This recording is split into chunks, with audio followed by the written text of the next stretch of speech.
শেষ যাত্ৰা ইয়াক লৈ এষাৰ লিখিছোঁ, আগবঢ়াইছোঁ আপোনালোকক। শেষ যাত্ৰা, জীৱনৰ শেষ যাত্ৰা। কোনোবাই কবৰস্থানত, কোনোবাই শ্মশানত।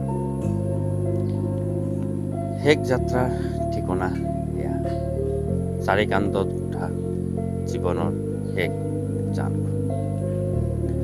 আগুৱাই থব গৈছে আত্মীয় স্বজন কেইজন। ধনী গৰীব একো নাই, সকলোৰে কাৰণে একে ঠাই। খালী হাতেৰে আহিছোঁ, খালী হাতেৰে বিদায় লৈছোঁ। চাৰিকান্ধত শেষ যাত্ৰা দিছোঁ। প্ৰাণবায়ু নোহোৱা দেহটোৰ ঘৰখনত আৰু স্থান নাই। কবৰস্থান বা শ্মশান এই জীৱনৰ শেষ ঠিকনা।